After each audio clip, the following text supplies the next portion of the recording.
Cubs! I'm here to read chapter 12 of Matilda. Thanks for joining me. This chapter is called Lavender.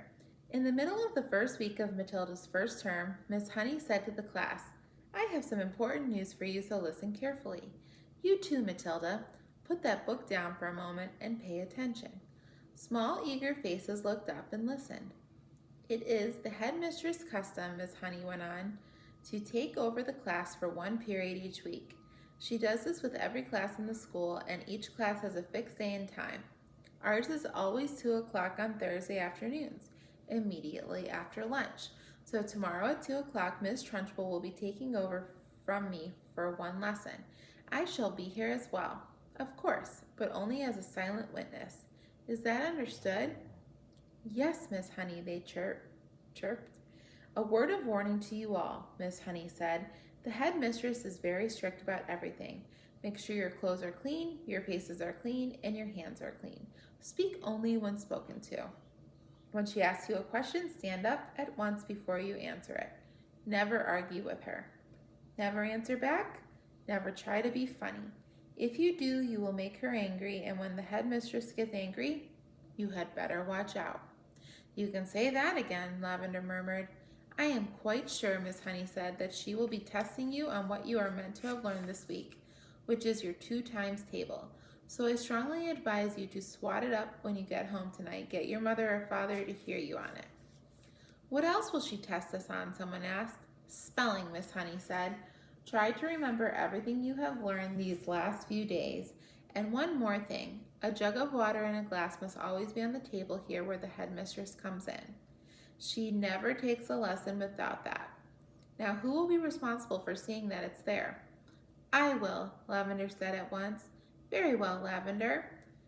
It will be your job to go to the kitchen and get the jug and fill it with water and put it on the table here with an empty glass just before the lesson starts." "What if the jug's not in the kitchen?" Lavender asked. "There are a dozen headmistress jugs and glasses in the kitchen," Miss Honey said. "They are used all over the school." "I won't forget," Lavender said. "I promise I won't." Already Lavender's scheming mind was going over the possibilities that this water jug job had opened up for her. She longed to do something truly heroic. She admired the older girl Hortensia to distraction for the daring deed she had performed in the school. She also admired Matilda, who had sworn her to secrecy about the parent job she had brought off at home, and also the great hair oils which had bleached her father's hair. It was her turn now to become a heroine, if only she could come up with a brilliant plot.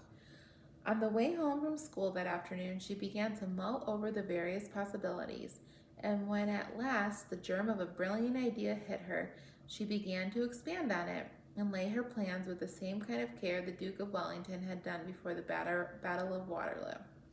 Admittingly, the enemy on this occasion was not Napoleon, but you would never have gotten anyone on Crunchem Hall to admit that the headmistress was a less formidable foe from the famous Frenchman.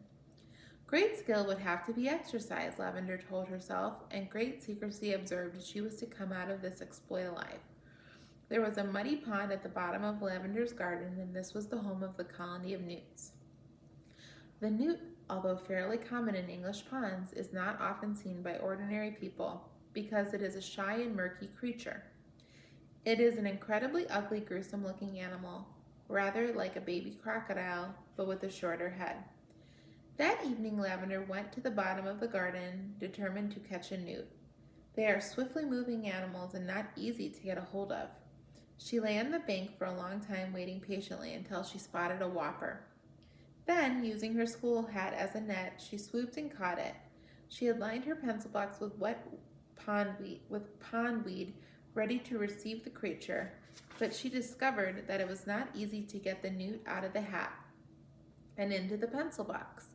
It wriggled and squirmed like quicksilver, and apart from that, the box was only just long enough to take it. When she did get in at last, she had to be careful not to trap its tail in the lid where she slid it closed.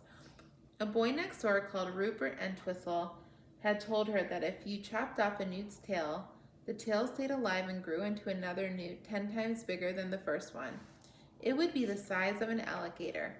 Lavender didn't quite believe that, but she was not prepared to risk it happening. Eventually, she managed to slide the lid of the pencil box right home, and the newt was hers. Then, on second thought, she opened the lid just the tiniest fraction so that the creature could breathe. The next day, she carried her secret weapon to the school in her satchel. She was tingling with excitement. She was longing to tell Matilda about her plan of battle. In fact, she wanted to tell the whole class, but she finally decided to tell nobody. It was better that way because then no one, even when put under the most severe torture, would be able to name her as the culprit. Lunchtime today. Today it was sausages and baked beans, Lavender's favorite, but she couldn't eat it. Are you feeling all right, Lavender? Miss Honey asked. I had such a huge breakfast, Lavender. I really couldn't eat a thing. Immediately after lunch, she dashed off to the kitchen and found one of Trunchbull's famous jugs. It was a large, bulging thing made of blue glazed pottery. Lavender filled it half full of water and carried it, together with a glass, into the classroom and set it on the teacher's table. The classroom was still empty, quick as a flash. Lavender got her pencil box from her satchel and slid open the lid just a tiny bit. The newt was lying quite still. With great care, she held the box over the neck of the jug and pulled the lid fully open and tipped the newt in it. There was a plop as it landed in the water, then it thrashed around wildly for a few seconds before settling down. And now, to make the newt feel more at home, Lavender decided to give all the pondweed from the pencil box as well. The deed was done. All was ready. Lavender put her pencils back into the rather damp pencil box and returned it to its correct place on her own desk. Then she went out and joined the others in the playground until it was time for the lesson to begin. Oh, that Lavender. Okay, boys and girls, thank you so much for joining me, and I hope you guys have an awesome day, and I'll see you soon for chapter 12, or chapter 13.